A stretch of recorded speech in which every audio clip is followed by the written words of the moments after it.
2019. Couple rules of the house, if you would, if you have a cell phone or something that makes noise, if you could put it in sleep mode or airplane mode or whatever, that'd be awesome. And then, as we normally do, in just a second, we'll stand and take about a 20-second moment of silence, and then that'll be followed by the Pledge of Allegiance.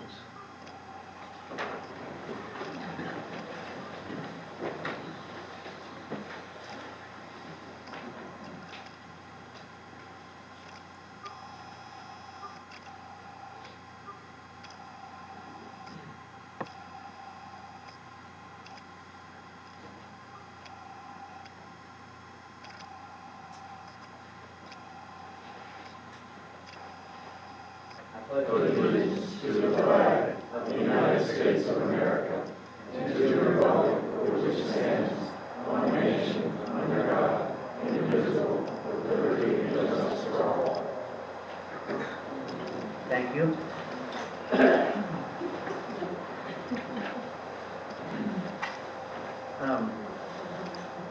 Councilman Lehman couldn't be here tonight. He had a family emergency down in Roanoke, and he's dealing with that right now. So he will not be here tonight, but he is, I believe, going to try to watch it.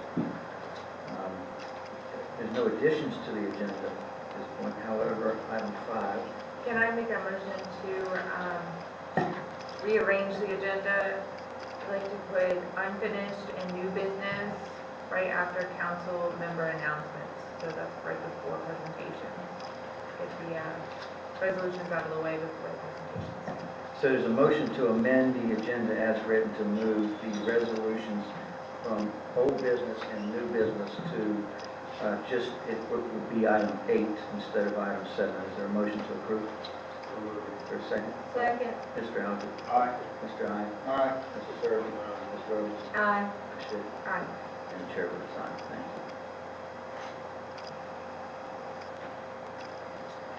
you. Okay, council member announces Mr. Alger. Wait, approval of the minutes. I'm sorry. Approval of the minutes.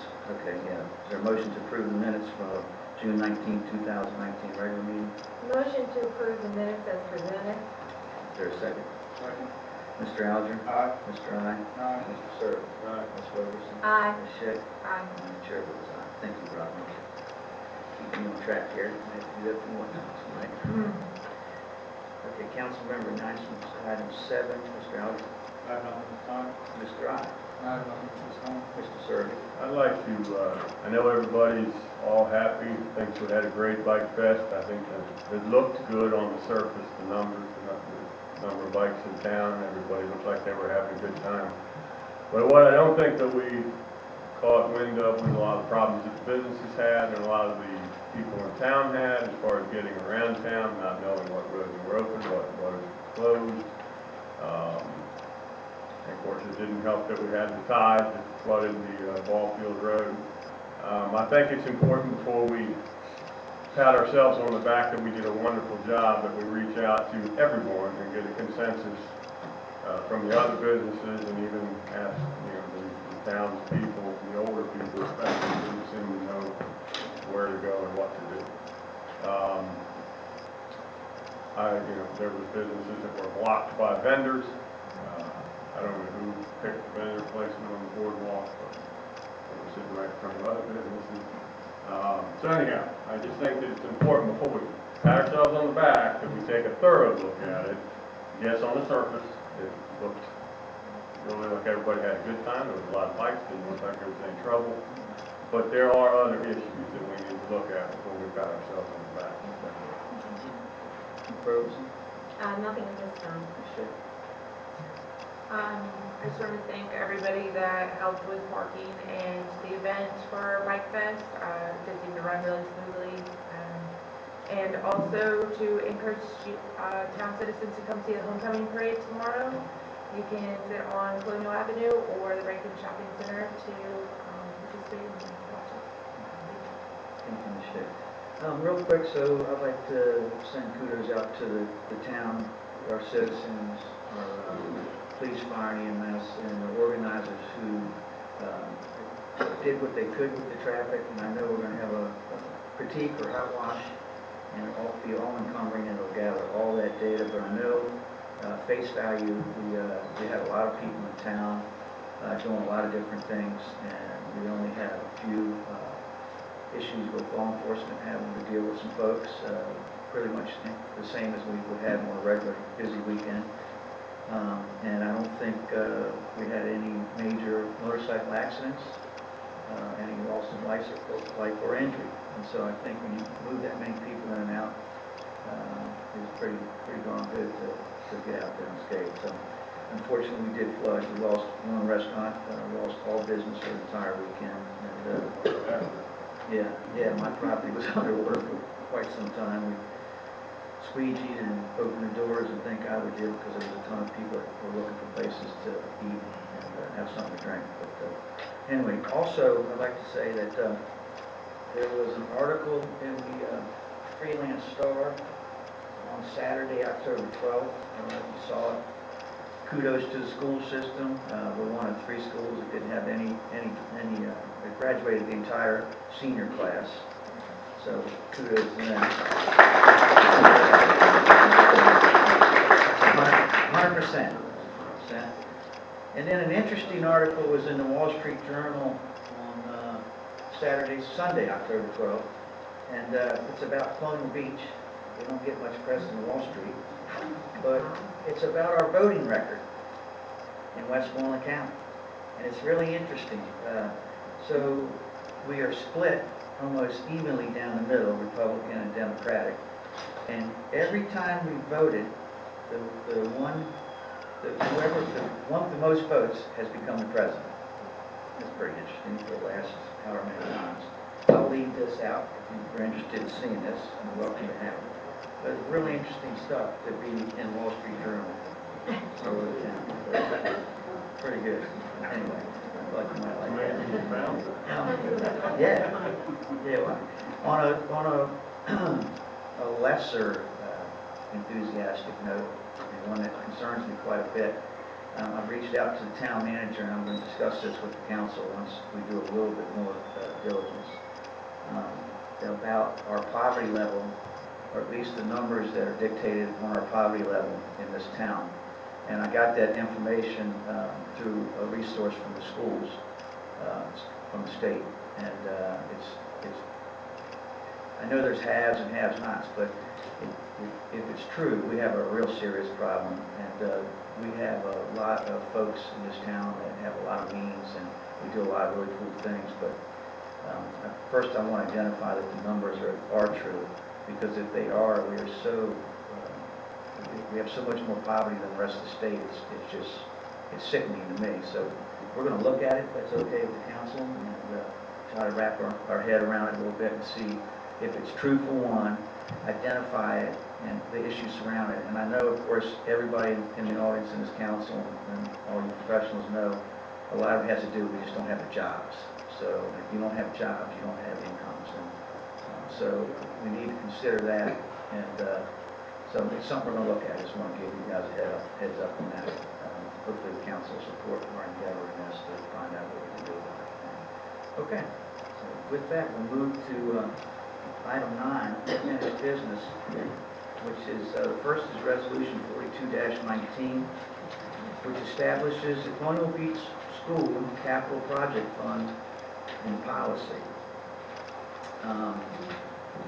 It is tab B of your books. I hope you've had a chance to read it over.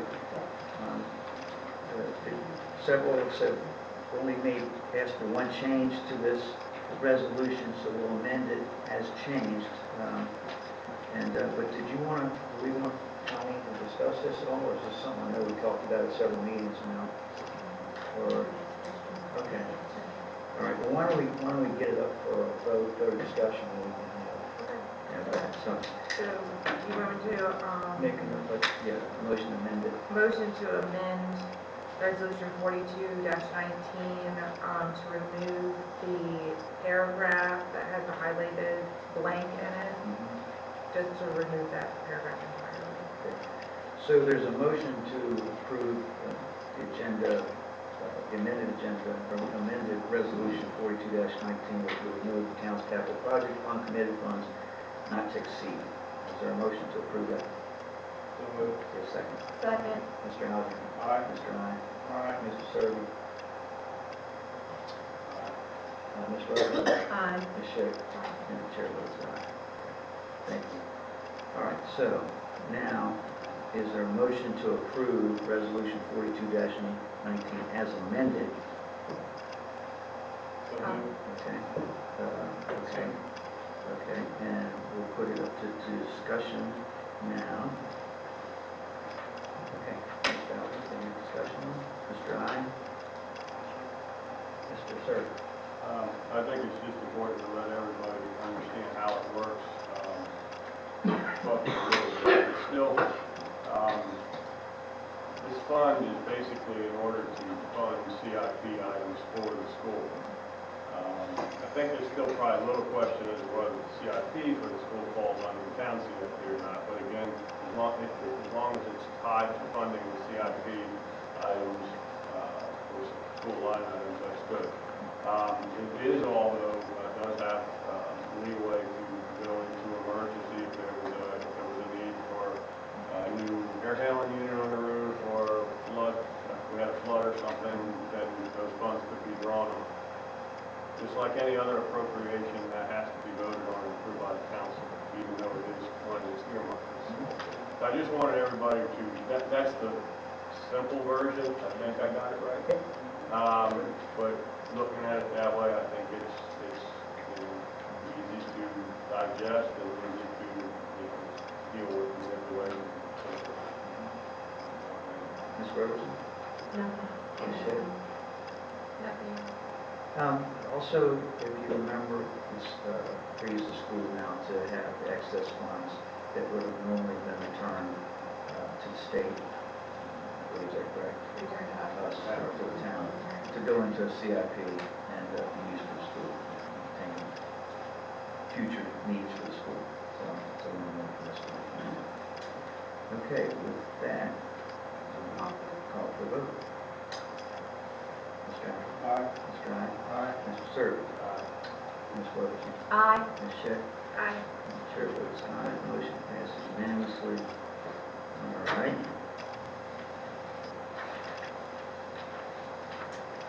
Next on the agenda is Resolution 43-19, authorizes the transfer of funds to the CV School Capital Project Fund and to the FY 20 fiscal year 20 town budget. It's tab C. Is there a motion to approve this? So moved. Second? Second. Discussion? I just have one question in general. This past 350 or so before we ended up going a split or so forth, is it intended that we look at that in the future or on a yearly basis in the same manner, or there's nothing that really says that we're going to do it? It's just that 100% savings we're going to do that. You want to mention that last time, you want to discuss that? Yes, the intent is that from moving forward, council always has the right to review, especially during the budget process, to see what one comes up. With the understanding that the school, we would fund them in the beginning of the fiscal year, whatever they save, they would 100% go into the CIP. So it would be 100%. 100%.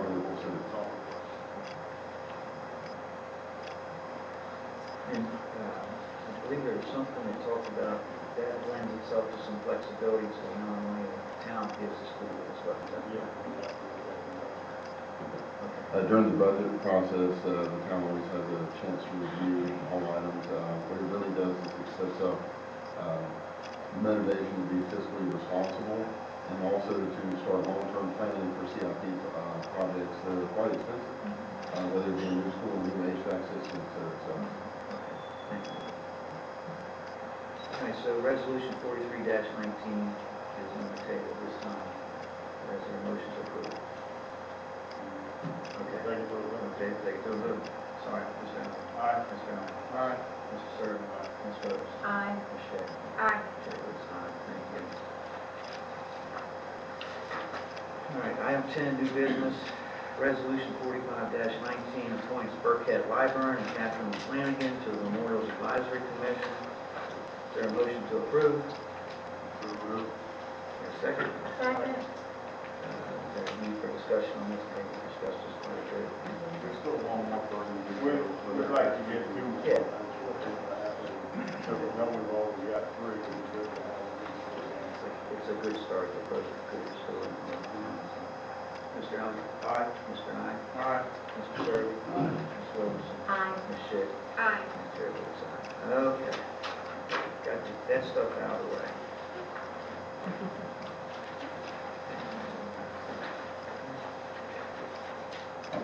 All right. And we'll go back to presentations.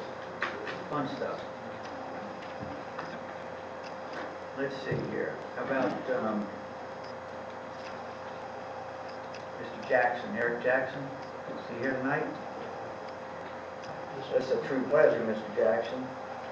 If you want to come up here. Take this off and we'll go see. Congratulations. So, Mr. Jackson has given the town of Palm Beach a dedicated 10 years of service to the Rural Sewer Treatment Plant. So I think he deserves a tremendous round of applause.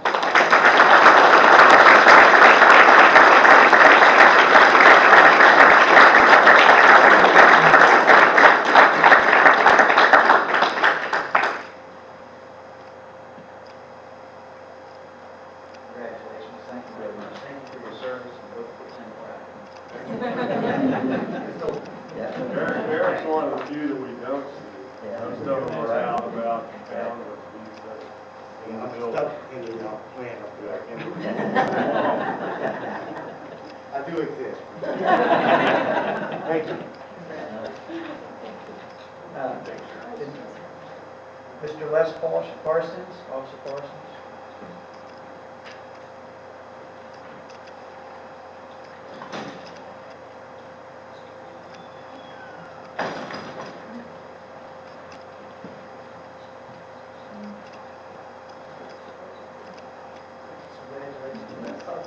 My pleasure. Truthfully, my pleasure. Sure. Les has 5 years of service with our dedicated police officers in Palm Beach, and we're extremely proud to have Les with us. I don't know if you know Les' story, but Les came from California. Les is also a lawyer, and his wife is now a magistrate, so we got the law enforcement crap.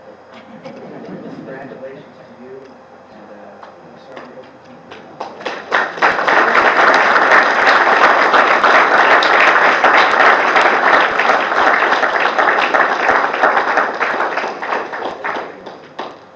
Okay, so this is always a fun meeting because this is the one where I get to make the kids happy and mad all at the same time. So this is a I proclamation. wear the mayor. Yeah, that's right. This is a proclamation for Halloween, and whereas Halloween trick-or-treating is a long-standing holiday tradition for children and families in the town of Palm Beach, and whereas the town wishes to ensure a safe and enjoyable Halloween for children, families, and community. Now, therefore, be it proclaimed that the Town Council of Town of Palm Beach hereby proclaims that the hours between 5 p.m. and 8 p.m., 5 p.m. and 8 p.m. on Thursday, October 31st, 2019, are hereby designated as Halloween trick-or-treat hours within the town of Palm Beach.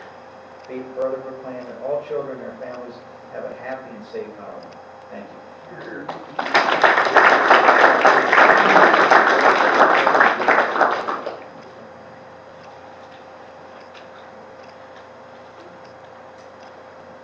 Okay, Gwen? Yes, this is not necessarily a presentation as much as it is an announcement, but it's one that I'm extremely happy to make.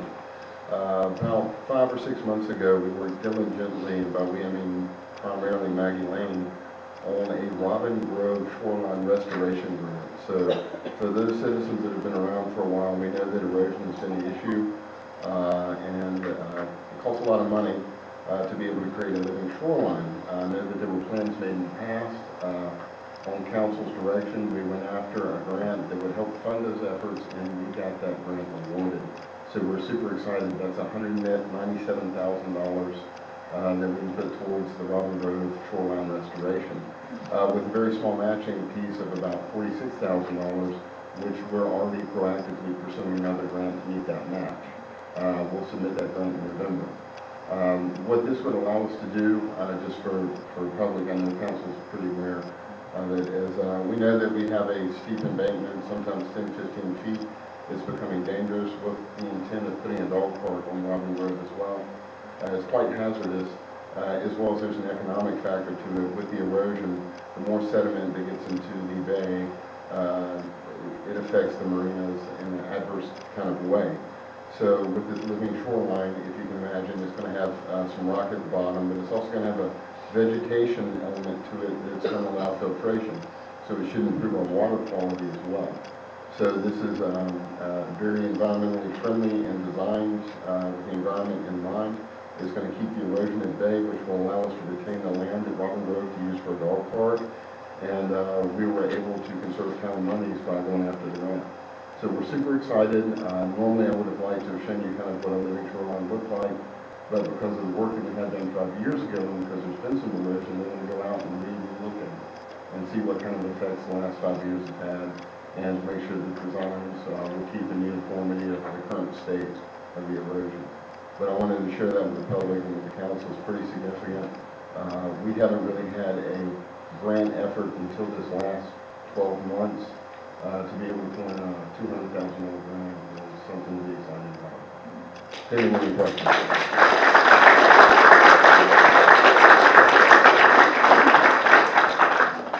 Quinn, is the intent to stay with just the alterations or revisions to the plan that was developed for us by that group previously? They want to keep with the general concept, but The concept because of of, shoreline. right, but they think that there might be the ability to, as they knock down that dirt, There's a lot of excavation. there's a lot of excavation, and they think maybe if that rock gets pushed out a little bit more, that we might actually recapture some of that. They don't know what they don't know yet. And then the drainage easement, is that going to be part of it? or- Yes, the drainage easement will most likely be part. I don't know what direction they're going to start with first. We're not there yet in the planning phases. This is all just had it awarded last week, but I will keep council updated as this matures. And then the other thing, is there still an opportunity to sell that adjacent piece of property on the other side? Yes, I had that piece of property. I went out with the assessor last week, and they owe me an answer on what that cost will look like or what that price point should be by the end of this week, and then I'll share with council. What was, the grant was awarded from which government agency? Gosh, I want to say it was, I'm going to mess my acronyms up. I have too many acronyms in my life. I think it was NMWF, National Wildlife, but I don't want to put my right hand in or anything like that. Okay. I'll have to go back and look it up. Okay. Yeah, NFWF. I'm already starting to work on the next grant to meet the match. And if we're able to do that, that's going to be really nice. I think it's important to try to stick with the original designer and revisions instead of going out and starting from scratch with another design and engineering estimate. That would be a chunk of money. The design that we had done previously, we had done at no cost. It was done, by a governmental agency at no cost. So if we can, PDQ, so we can work with them to just modify and not spend any further money on design and so forth. I think everybody saw how much we made up in design and design. Yes, sir.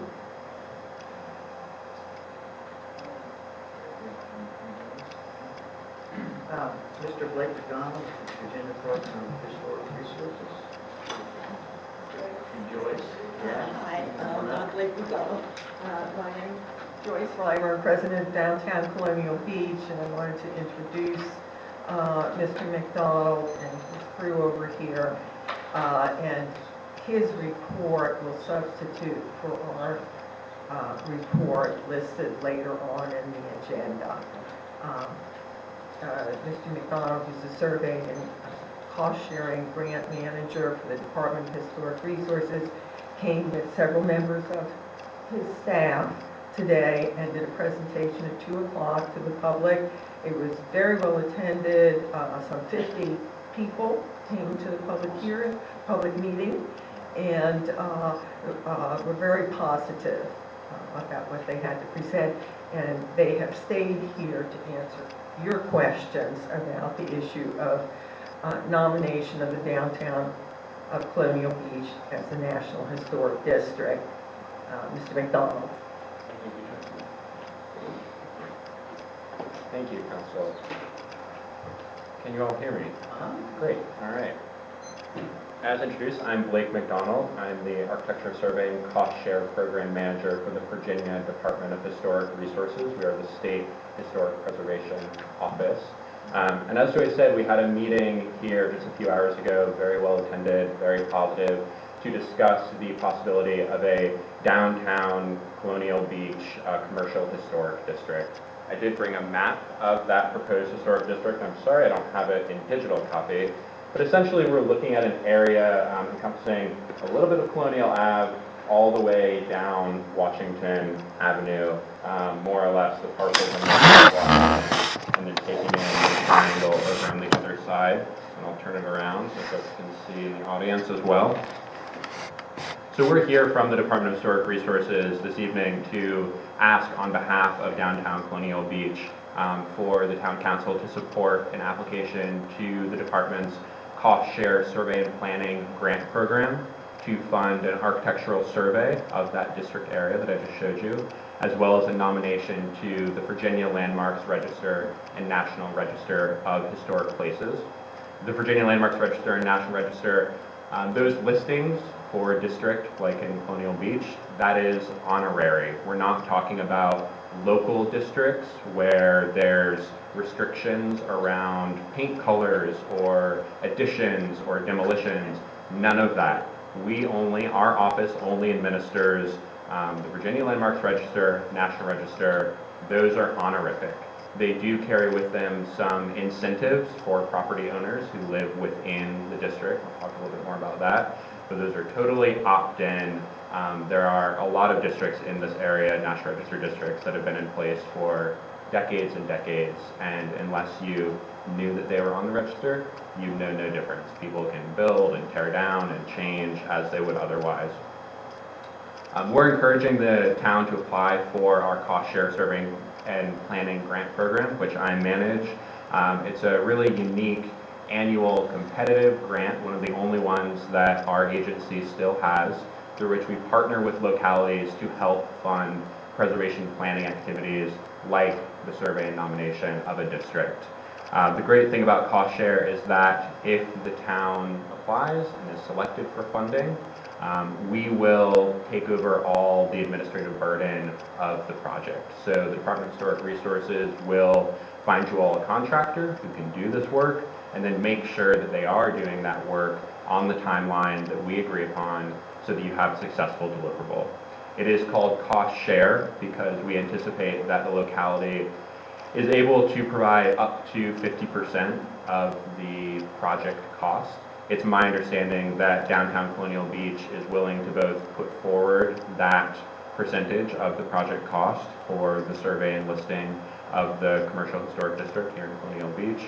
It's also my understanding that they will work on the grant application with us. So taking the onus off the town both on the application end, and then again, if you're selected, DHR, the Department of Historic Resources, will do the administrative work there as well. In terms of the schedule, the next call for cost share survey and planning grant applications is in winter of 2020. If you all apply and if you are awarded, we would look at getting boots on the ground, a contractor here, do that survey and create that historic district nomination packet from the summer of 2020 on into the winter of 2021, and then we bring the completed historic district nomination packet to our board for approval in June of 2021. So the cost share application itself, which again, downtown Colonial Beach is anticipating preparing, is just a series of brief questions about why a project like this is a priority for the town. Again, we had a very successful public info session today where we received a lot of questions, a lot of interest in both preservation of local history, which we would achieve through this nomination, as well as incentive programs, specifically our rehabilitation tax credit, through which owners of historic buildings within a listed district can opt into a program to get dollar for dollar reductions in their income tax if they fix up their buildings in a way that is historically responsible. So they keep their old windows and only replace when they have to in kind and things like that. Again, not mandatory, it's an opt-in program for people who want to participate in that. And so why we're asking from approval of the town on this, even though downtown Colonial Beach, we're doing the lion's share of the work, the application itself does have to come from the locality, so we would need signature from the locality. And moreover, we want to know that you all support this project before we move ahead. So that's kind of the nuts and bolts. If I may, I'd like to invite my colleague, architectural historian Elizabeth Lipford, to talk to you just a little bit more about the Virginia Landmarks Register and National Register, which are her areas of specialty. Is that all right? Great, thank you.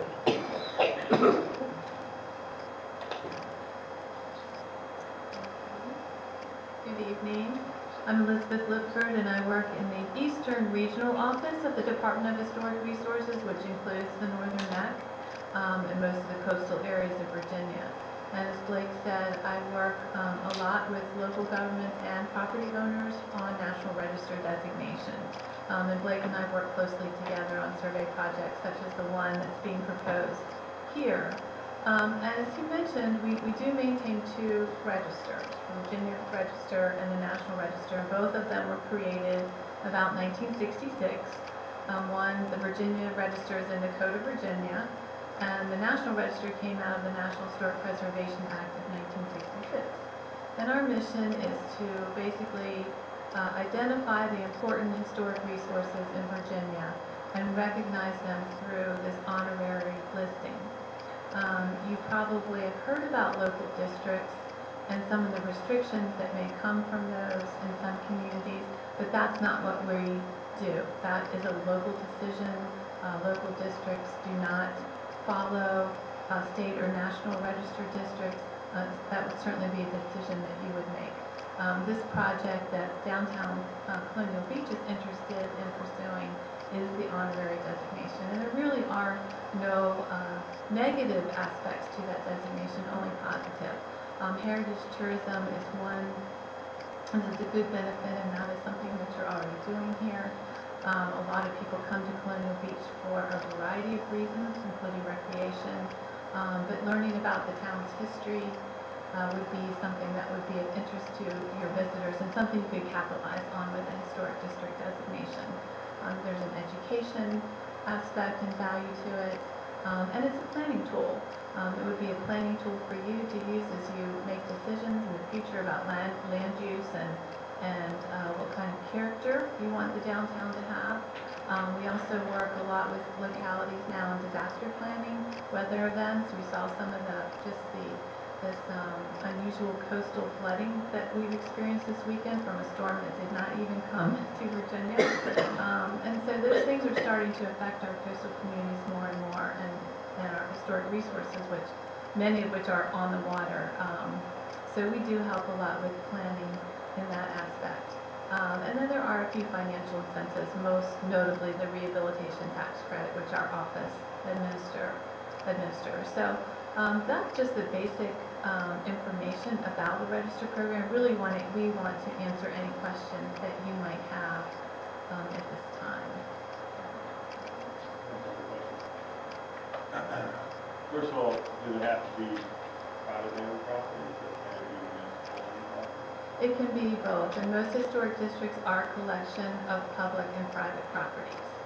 And there are no restrictions on private property owners. Main Street, the other question I have is, would this allow us to, a lot of times amenities, such as a door, are determined to be historic.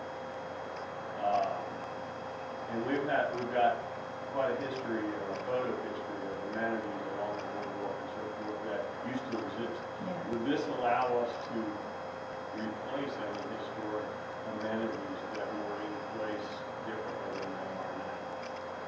Oh, If really? I'm asking. Yeah, well, there would be no,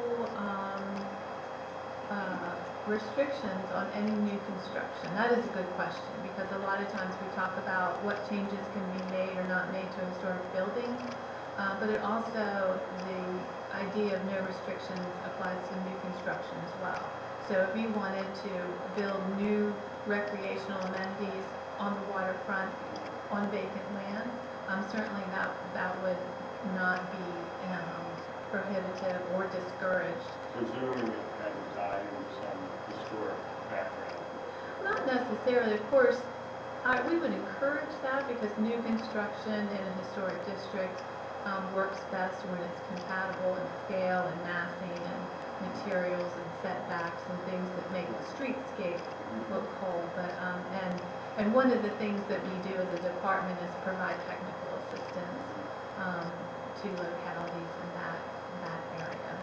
I mean, just in this instance, like there was cabanas up and down the boardwalk for years, and maybe that's something that we want to bring back to life. This potential funding mechanism to do some of that on the municipal enterprise, As far as a funding mechanism, as far as the 50%.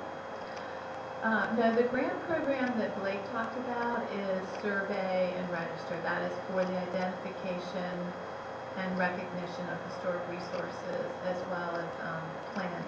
So that, when I was talking about 50% of that is only to do the survey, what about the actual programs? Well, the funding could pay for the survey as well as the nomination preparation, which is a fairly extensive document that provides a lot of history and research about the town. And then the photographs and maps, and we hold a public hearing and we do a mailing to every property owner in the district, and all of that would be included in that project. So that would be important for us then in the survey to make sure that it's not just the properties, but municipal areas, recreation areas, all of that is looked at and understood in the district. Yes. Can you hold that map up again, please? Because I don't think the boardwalk is in the extent. But So the it's all back boardwalk- on the other side of it. Yeah, so it's not. I can talk to you a little bit about how we determine these boundaries.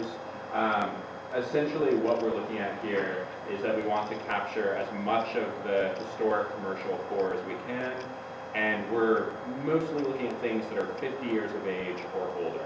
So when we have things like the condo complex that was built in the 2000s, or this motel up here, those we would not consider of historic age, and so we can't include them in the boundary of the historic district. So that's why this boundary is the way that it is. Does that make sense? When he talks about municipal elements, you could include Town That Hill. was my point, because that does look at. Sure, so the issue with including Town Hill is that there's nothing left that communicates the historic significance of the commercial core of Colonial Beach. So we certainly recognize there used to be hotels there, you know, it has a long history, but that's no longer above ground. Right. And so the nomination document itself would detail the life of Colonial Beach, including that parcel, but it's not within the actual boundaries, because we really do want to stick tight to, you know, where is the historic architecture remnant. And that cutoff down at the bottom of Irving, Right where here. you include the Catholic church, but you don't include those buildings in the corner, I mean, those buildings are, So that was an error on our part, and we Okay. took a tour today and realized, yeah, exactly. And was there no reason to not continue down Boundary Street, because it's in that house that's on the corner of, that they Yeah. sold, wouldn't that also be a? That's another really great question.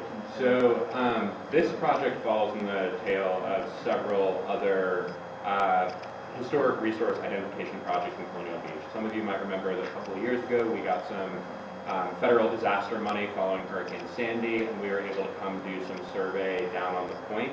As part of that project, we actually found just about the entire point up to Colonial Ave, actually a little bit beyond, eligible for listing on the National Register.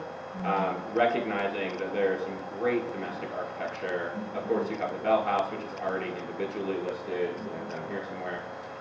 In working with Downtown Colonial Beach, we selected both for funding reasons, as well as just using this as a pilot case, to begin with something much smaller and capture the historic commercial core.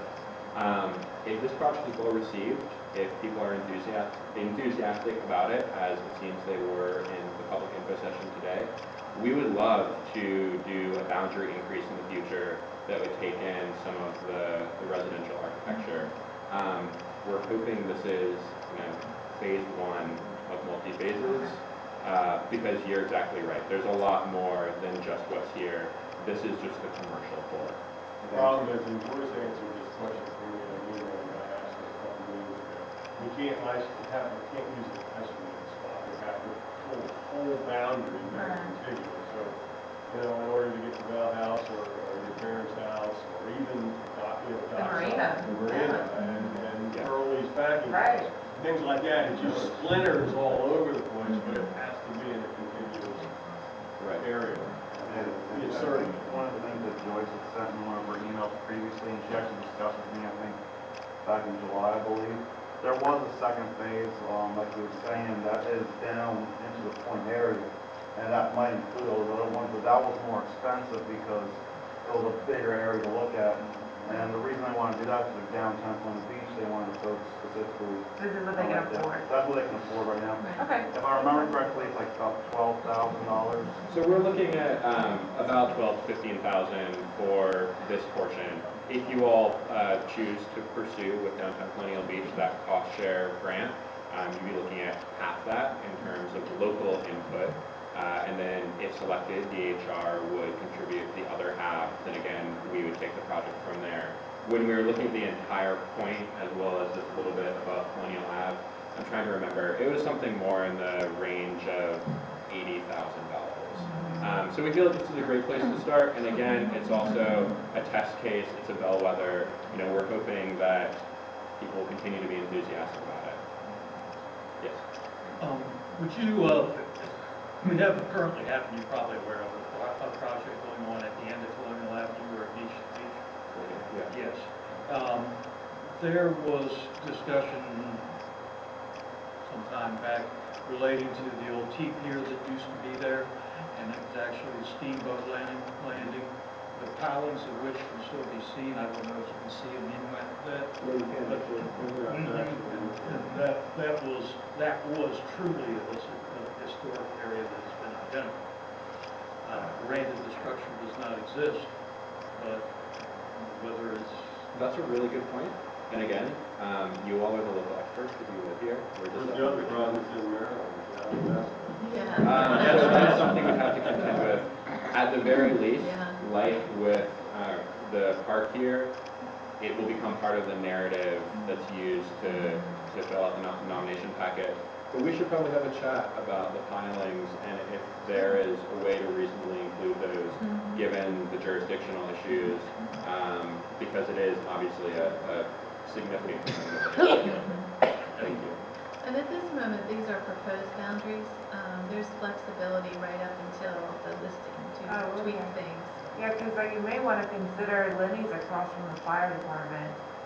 Oh, we saw that coming in. Yeah. Yeah, Think this about whole that. road here, we're thinking may merit. And that is inclusion. commercial and it seems Yeah. to meet the boundary requirements and, Yeah. I think Yeah, you're we right about noticed that. that. Yeah. There's a lot of historic structures underneath some of the units. we won't push it. We won't push it. But Lenny specifically. Yeah, Yeah. yeah, that's great. I've asked the question to Joyce a couple times, and so I'll ask again, you folks. You talked about the contractors that would be involved in this, having, I guess, historical certification. How do we get some of our local contractors involved in this? It's not a construction project though. Okay, I know, but at some point in time, who's doing the work has got to be certified. Sure. So the first step, oh, yeah. We do want this done to attract investment to the downtown. Yeah. With certain character. Mhm. because the work can be complex, as Councilman Serby pointed out, and he was right on target, the work can be complex.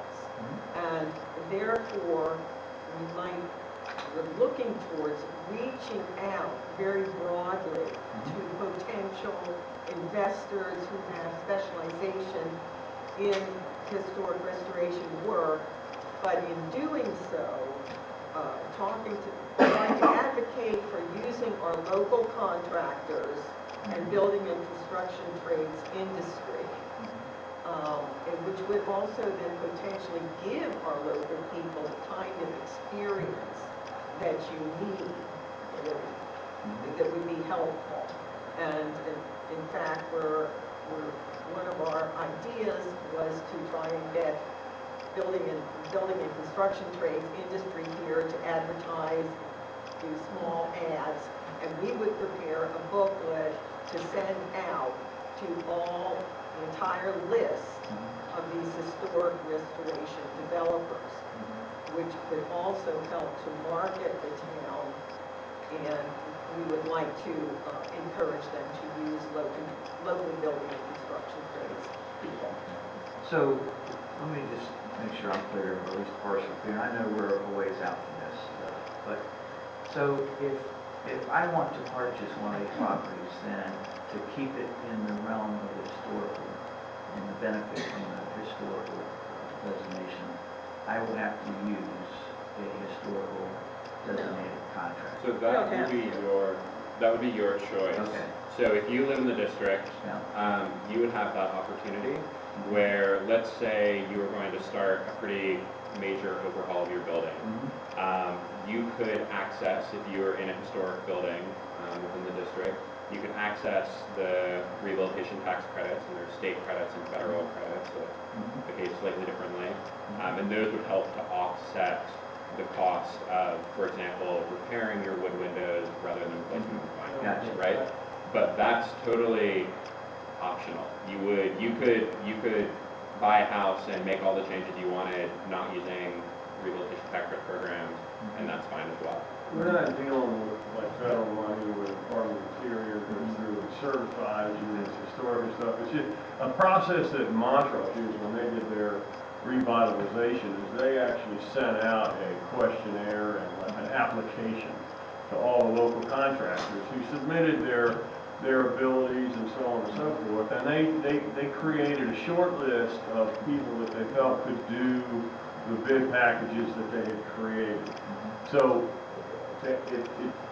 we're not bound by like, Department of Interior money where you get like the thing out there that's going on in Monroe State, I mean, that's been, you can't use power tools, you gotta use, spike nails and chisels. But it's not like that. Yeah, that's exactly right. Once we, if you pursue listing, once the listing is approved by our board, we are happy to provide technical assistance. We hope that there are property owners who will take part in the rehab tax credit, but we're pretty hands-off until you all ask for our input, assistance, what have you. One more quick question, and you don't have to show the cards if you don't want to, but how do you think we measure up for something like this? Sure. So you all have a lot going for you in terms of the grant application and your eligibility for that grant.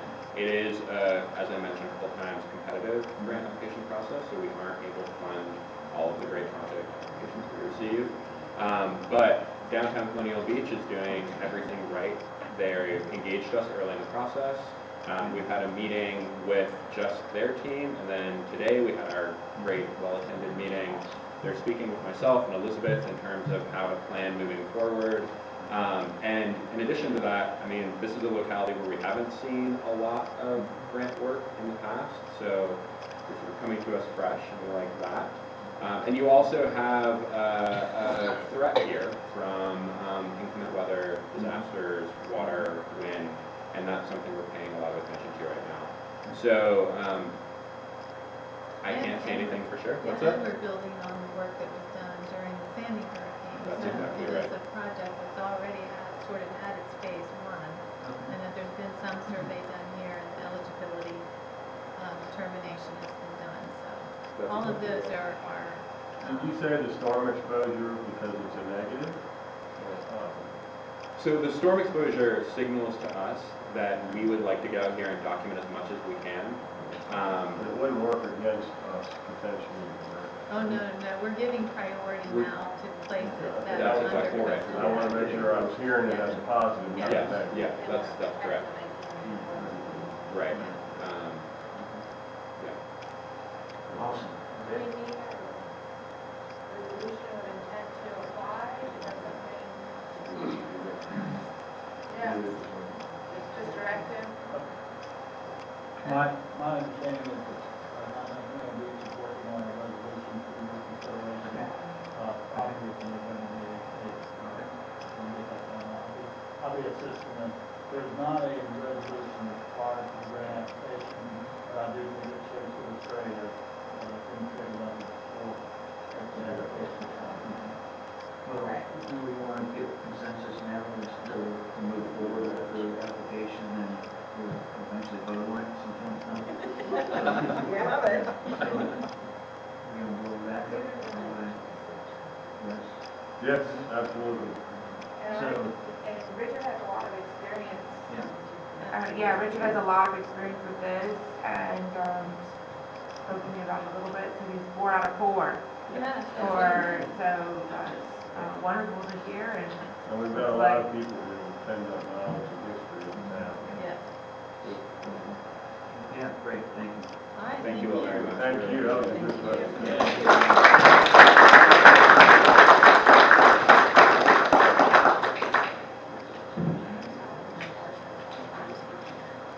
Palm Beach Schools?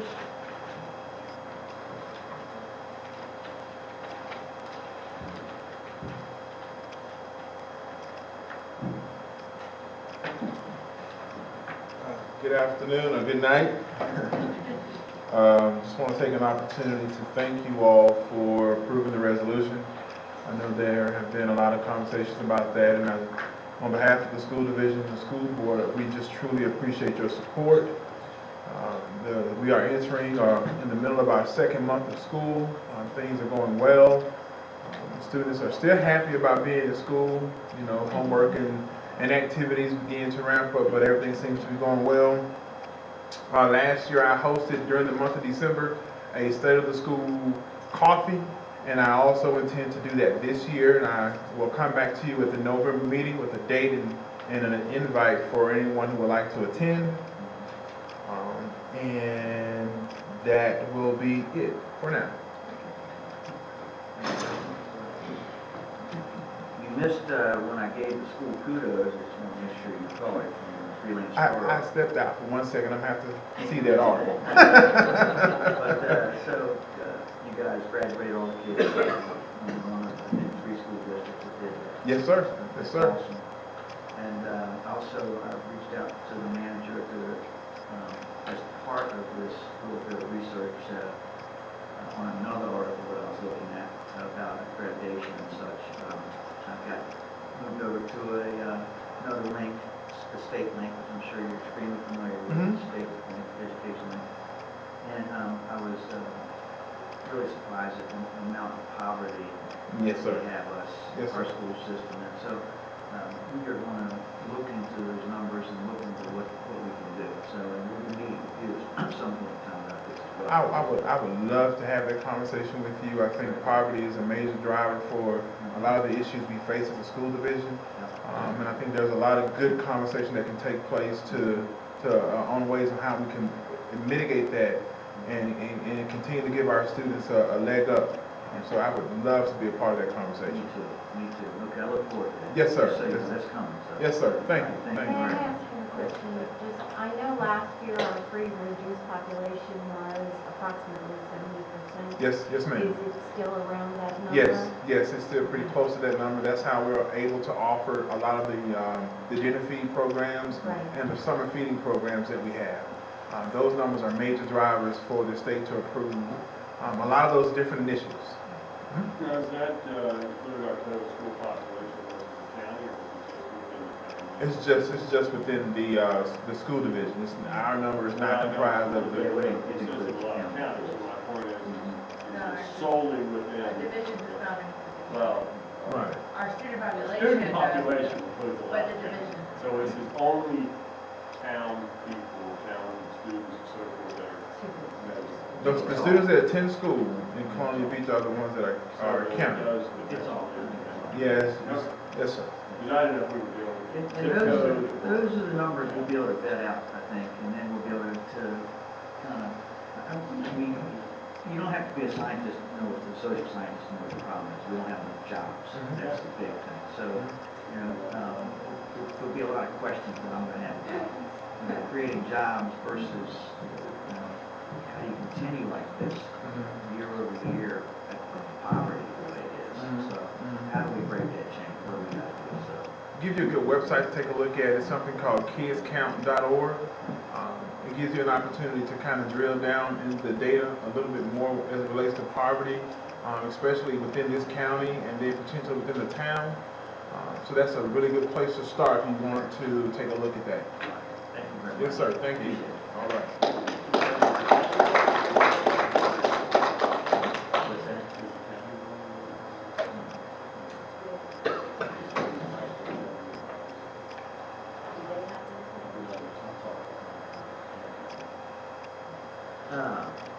Larry's not here, correct? Okay, Larry's at they have a meeting tonight at school. Planning commission?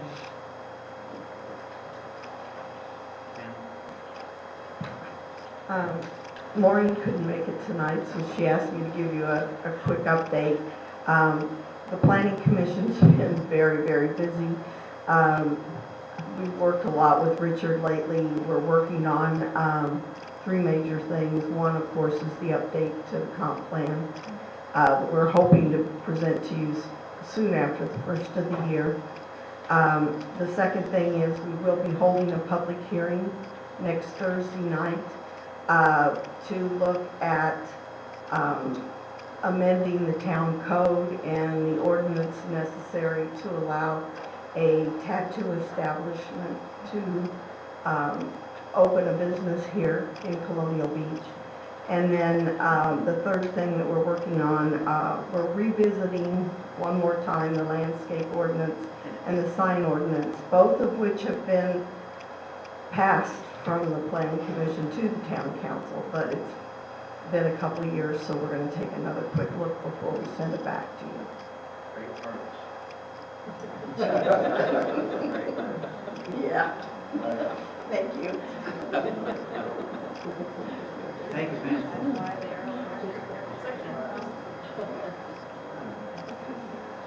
Chamber? Susan?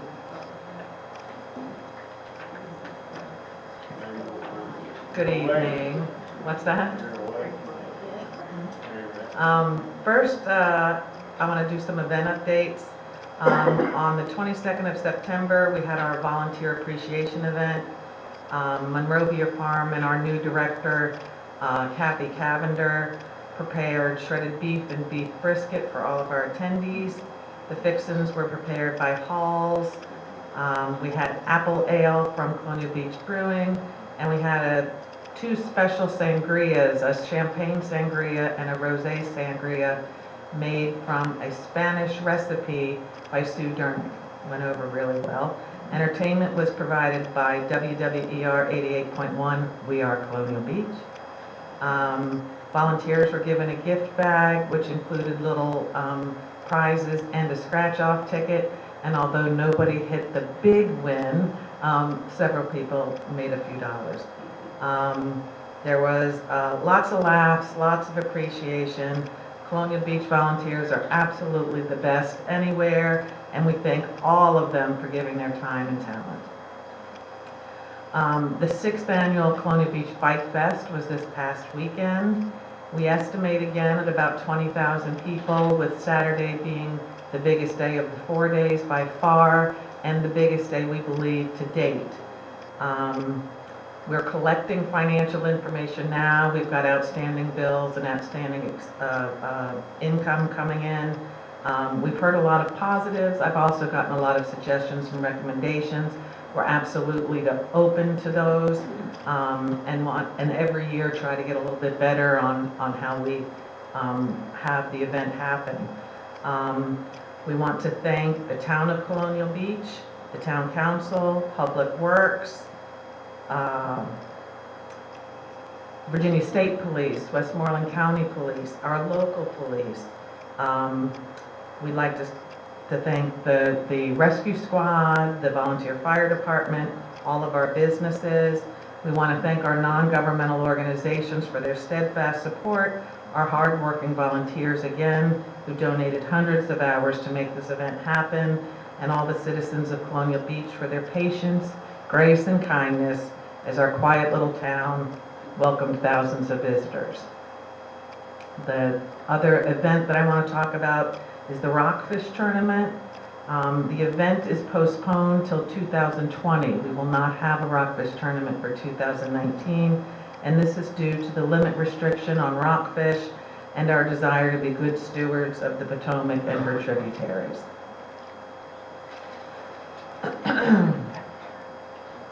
Art Walk happened last Friday, and at the Chamber we had Bike Fest Industrial Art Theme. Bill Hutchins and Carol Brown are two of our artists that had motorcycle photography at the Chamber. They're really exceptional. They're available for viewing and purchase at the Chamber. The Chamber assisted the new owners of the Lighthouse Restaurant with a ribbon-cutting grand opening ceremony on 10/5/19. Susan Pietras, who by the way is in the hospital right now, which is why she's not here, was available and wrote a nice article in the newspaper.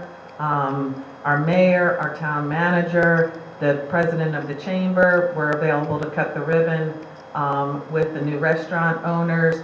And I encourage everybody who hasn't been there to go by and try some of their delicious food.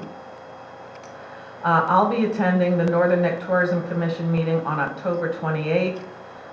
This meeting is going to be a combination, or be in combination with the Northern Neck Planning District Commission, the Northern Neck Chesapeake Bay Regional Partnership, and Northern Neck Tourism. The guest speaker, it's going to be at Westmoreland State Park. The guest speaker is Cassidy Rasnick, who is currently the Deputy Secretary of Commerce and Trade for Rural Economic Development for the state of Virginia, and she is soon to be the Director of the newly established Outdoor Recreation, Office of Outdoor Recreation, and will lead efforts to promote the outdoor recreation industry in Virginia. The next day, the Virginia Department of Conservation and Recreation, DCR, they meet in each region to receive updates on outdoor recreation for incorporation into the Virginia Outdoors Plan. On the 29th, I'll be attending the Virginia Outdoor Plan meeting at the Northern Neck District Planning Commission. We're hoping that somebody from the town can come as well. Talk about Torrey Smith, talk about kayak rentals, paddleboard rentals, boardwalk vendors, plans for Robin Grove and Eleanor Park, outdoor recreation opportunities and activities in Colonial Beach that can be added into this plan, into the state plan. And by the way, all stakeholders are welcome to join. So I'd love for you to let me know, and anybody who's interested in going as well, to let me know, and I can register us all for attending that meeting. And as always, thanks to the town council for your continued support. Any questions? When the numbers come back for Bike Fest, I already had citizens ask for them. Obviously, it takes more time than that, and I've said that. Will they be posted on the website maybe, or a place in which I will be able to kind of refer them to? On the chamber website? Maybe, or I had not thought about that. maybe we'll just. What numbers are you, our financial numbers, like how much we made or didn't make? I guess the impact, the economic impact, which will come back when we have lodging and meals tax. So that would do. Yeah, that's outside. Yeah, that'll be town. We'll be able to see what October numbers bring. It's usually Right. 3 months, so probably 3 months before we'll be able to see October altogether. But I believe that there's an after-action review for Bike Fest, which I think the town is gonna participate in, which will probably go over that, the other granularity, but that's all we really have on. I guess the question they asked me was, where can I go to see the positive impact of this event? And so I'm. Today, nowhere. Right. We're all recovering. Yes. And so, obviously, we talked about this before, for the last 6 years. There's a lot of impact that doesn't show its face for months later. People who came here, which I met several, I put a little blurb out on Facebook about it, but we fell in love with our town. We were here the first time, and they plan on coming back to the property in this town. And each Bike Fest, we've sold homes. Properties have been sold from Bike Fest. Properties are sold from voters that come here as well. So however you get them here, and then they fall in love with the town just like each and every one of us has, and want to live the same kind of dream. So I think we'll know more as we go along, but the immediate impact will be seen in meals and lodging taxes, things like that. And then we'll have to adjust the cost with the cost of overtime, things like policing, and the rest of it that goes on. And, but it is what it is. It draws, again, 20,000 people. And if 5,000 new people came to town, that's a huge draw. And I'm absolutely open. I'd love to hear any comments, suggestions, recommendations that you've heard from constituents that we can. I've been addressing much of that, and I can ask for recommendations from folks. I think the ones that have the most voice about it, I've probably heard from. Well, on the real estate thing, it's unfortunate there was no listings available for sale, but it's fortunate that everything was sold prior to that. You ever seen somebody under contract sign at one time on Irving and Monroe Bay? I'm just telling you, There was not one property that was under. it's a good problem to have right now. No inventory. And of course, Eric, for Eric, it's a great problem. And especially at this time of year, we're out of the season now, so to have that problem now is, Everybody forgets, it's every summer it's slow. As soon as Labor Day's over, boom, they've been looking all summer and they start writing contracts after they. I'm hearing summer wasn't slow. Relative to what happens in the fall, we always get this penned up market for customers.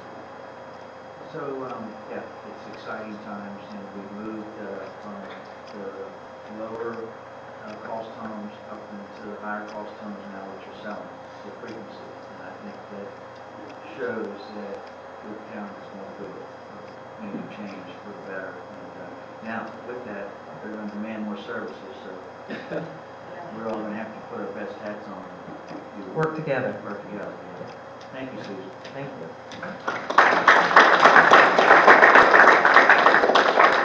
Columbia Beach Foundation.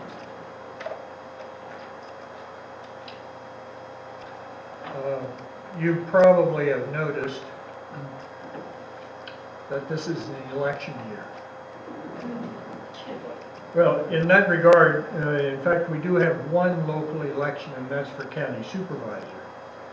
We have two candidates running for county supervisor, and as has been our habit for the past 10 or 15 years, in combination and coordination with the Chamber of Commerce, the Columbia Beach Community Foundation sponsors a candidates forum.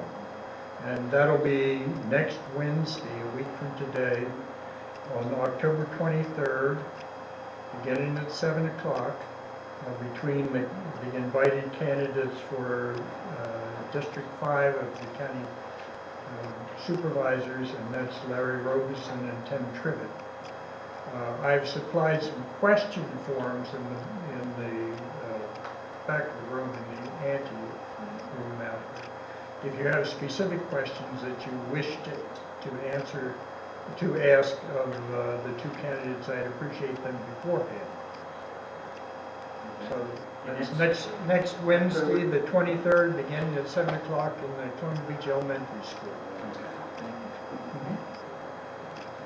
And Peter, I'm going to give the rest of the foundation's presentation, if that's all right. I don't think the presentation was made at the last regular meeting about the Northern Neck Music Festival. The regular meeting happened at exactly the moment when Edward and I were going out of town. But anyway, for those of you who attended the Northern Neck Music Festival, it was a great success. And it made even more money than last year, and we had higher hopes for money. We really actually sort of doubled the amount that we had wanted to make. We didn't make double the amount, but frankly, it was really successful, and we plan to continue to do it into the future. A couple of other things that the foundation is involved with. One of them is we are going to launch a new community award program. The foundation has done this in the past, and we had thought at one point, not too long ago, that we would do it with the council, but it appeared like the two efforts were somewhat different, so the council's doing its own thing, and we're going to do our own thing. So we're going to have our own community award program that will culminate in a new event that the foundation's going to do, a new gala that will be sort of a major event for the foundation. It'll be sometime in the late spring of next year. The foundation is also very strongly supporting an effort which I know many of you are familiar with, which is the public-private partnership between the NGOs and the town to try to raise money for some of the activities and services that many of the residents would like to see, but that the town doesn't have the financial resources to accomplish. So next week, I know several of us are going to be at this meeting where we're going to be talking about how this is going to be launched and how it's going to unfold. We continue to support the radio, WWER. We made a substantial increase in our financial support of them at a recent board meeting. We think it's an important activity here in town, and citizens seem to love it, and the radio station board is getting off the ground, but until it gets completely off the ground and is totally self-supporting, the foundation is hanging in there to support it. Let's see, one of the new things well, actually it's not a new thing, but one of the things that's going to be happening on New Year's Eve is we're going to be participating with, I don't know which organization I should call you, but the Columbia Beach Rec Association, a crab drop. We did it last year, or I guess the beginning of this year, in the foundation or at the community center. This coming year and probably future years, it's going to be at Curly's Packing, the marina there. So we will have a crab drop on New Year's Eve, 2 different times. One is at 10 and one is at midnight. So hopefully it becomes a really fun tradition. And so anyway, stay tuned for more information about that. What did I say? We're not dropping Crab pot, sorry. Crab pot drop. That's a bit of a mouthful, crab pot drop. I'm more interested in the 10 o'clock. Also, we have just elected a bunch of new directors. We're very excited about the leadership of the foundation right now. And also, since the last meeting, we have had the last Cinema on the Green for the year. And we're beginning to think about next year, and we may come to the town and suggest that we do the Cinema on the Green on Town Hill instead of at the community center. So you'll hear more about that as we begin to make more plans. Any questions? Thank you again for Sure. So how many crabs are dropping?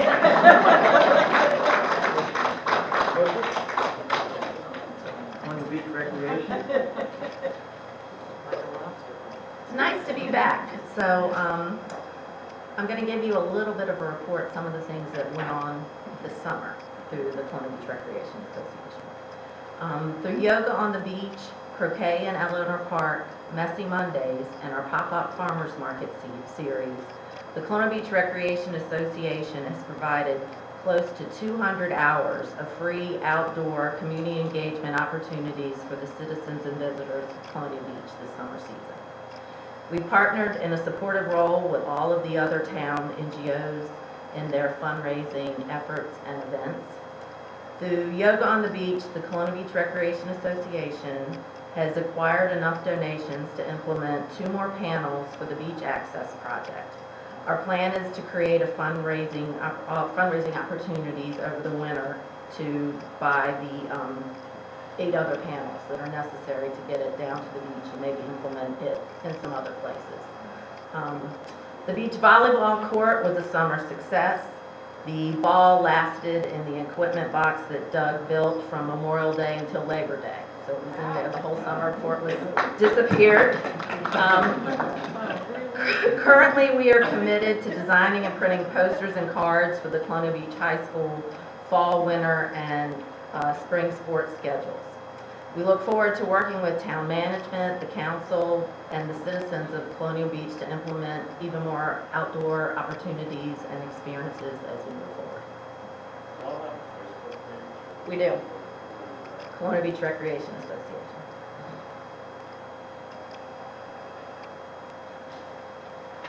Any questions? What does the panel cost? I think they're $260 a piece. And that's not counting the installation and things, and we partnered with the Public Works. And we need 10 more to get to the water. You'd have had 10 more this week. Well, I think the total cost of what we have out there right now was somewhere around the 7,000 mark. So if that kind of gives you a visualization of how close that gets you, what we have costs 7,000. Right. and we're about halfway there. Yeah. And we have 2 more funded, so we're, Yeah, we're gonna put one on all 3 beaches, South Beach, the Central Beach, and North We would Beach. love to, and That's the we're goal. committed to raising money to do that. So, I don't know if you guys were here when I mentioned it though, but this summer, I mentioned it a month or so ago, but, I ran into a woman who was pushing her son in a wheelchair down by the Wakefield Motel. And I said to her, I said, you know, we have access panels that you can push them out on the beach. And she said, you're kidding me, where's that? So I told her, and later on that day, I saw them up there using it. So, I mean, you know, That's huge. that's great. Yeah. You wouldn't agree, that's wonderful. We have Lane or Irving Avenue with wheelchairs. Yeah. Wouldn't that be great? Get there. And River to Bay, down Big Bay, Yeah, really, really. down the River to Bay. Thank you very much. Thank you. Appreciate that. Okay. Appointment of citizens. We're almost done. One of my favorite people in all of Colonial Beach, Miss Whitestone, would you please come up here?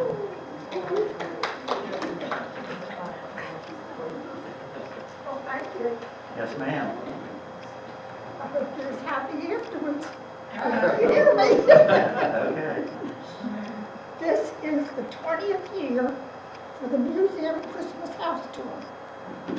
The date is December 14th, not the 7th, as it is listed wrong in the chamber book, but we are correcting it. It's right on the website Yes. now. When it came so popular, we added tickets sold, but we had more people wanting tickets.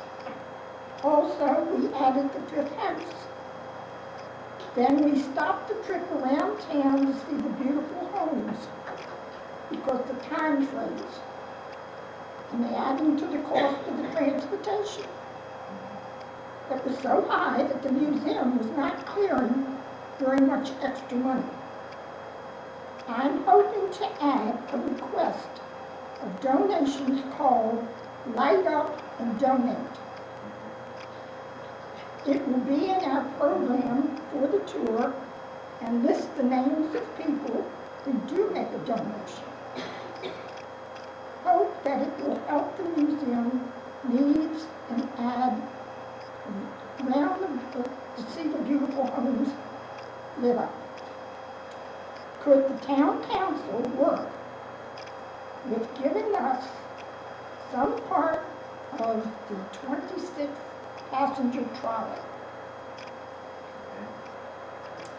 The people get there early, they ride the trolley, they love it, and if we have a donation to seed, I will get the other trolley, also by the museum. Betty, do you know how much it costs you and I did what we paid last time? What we paid last year was for a bus and trolley was $800 and some dollars. It'll be interesting, now they have to raise it, they could do like play by play, and we'll get that ballpark parade, the parade is the town looking at the lights, and it could be announced and posted all over the radio, so you knew where you were at. Well, the thing of it is, if they're going to the homes, I'm just talking about the drive by for the lights, not, well, see, it's all worked in when we go to the houses.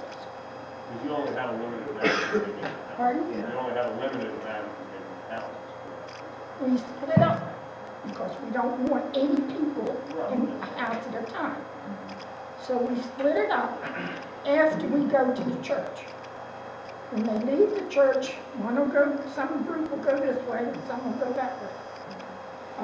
That's got to be worked out when we know everything about the trolley. I mean, not the trolley, the, So you need $800 for the bus and the trolley to operate. By the way, this is for 20th year I know. organized.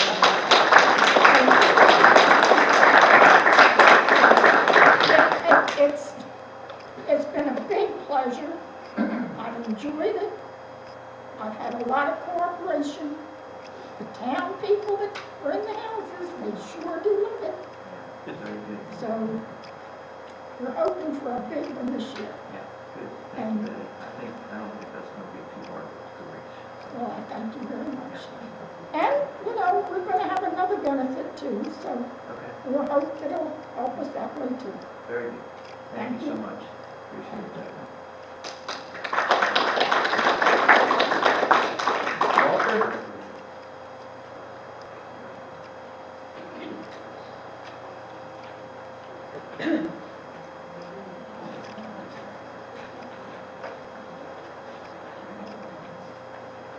Our main topic tonight is, I am going to talk about Bike Fest. And what I'm going to talk about is, I had a vendor, and it was his first time here in Colonial Beach. And he was from North Carolina. And actually, what I did, and when the town manager was walking through Saturday, I introduced the town manager to this gentleman. And I also gave the vendor a tour of on the golf cart around Colonial Beach. And he also said he's looking forward to coming back next year. Now the other thing, I told him a little bit about the history of Colonial Beach.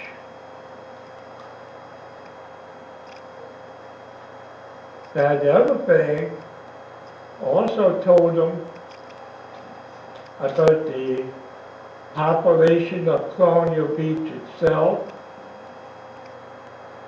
and what's going on in town.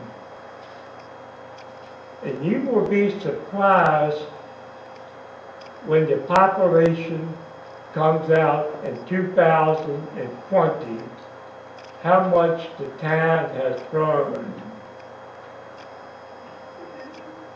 You're going to be surprised. I would probably say it's gonna hit close to 4,000.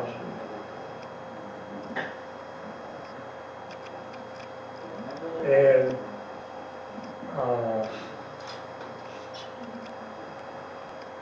you look at Riverside Metals, you know, it wasn't there 10 years ago.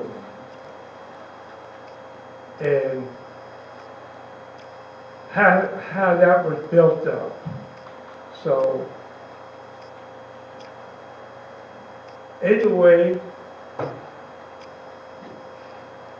I also want to compliment Public Works on the fantastic job they did on our beaches this year and the mowing that they did in our town. Thank you and have a good evening.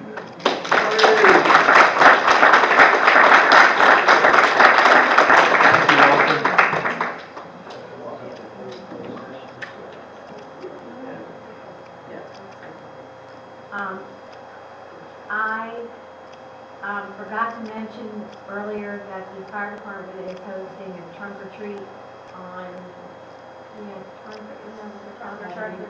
Yeah, trunk or treat on the 26th, starting at 5 o'clock.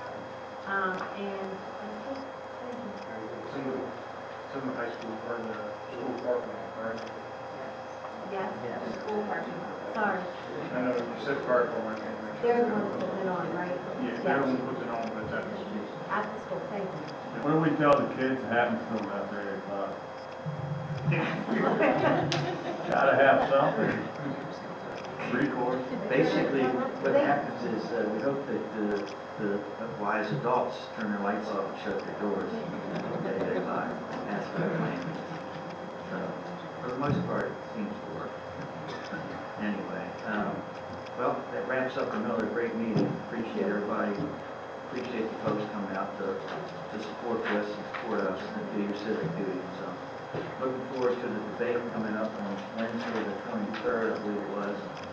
And I hope everybody shows up for that as well, because it's extremely important election. There's a motion to adjourn. Is there a second? Second.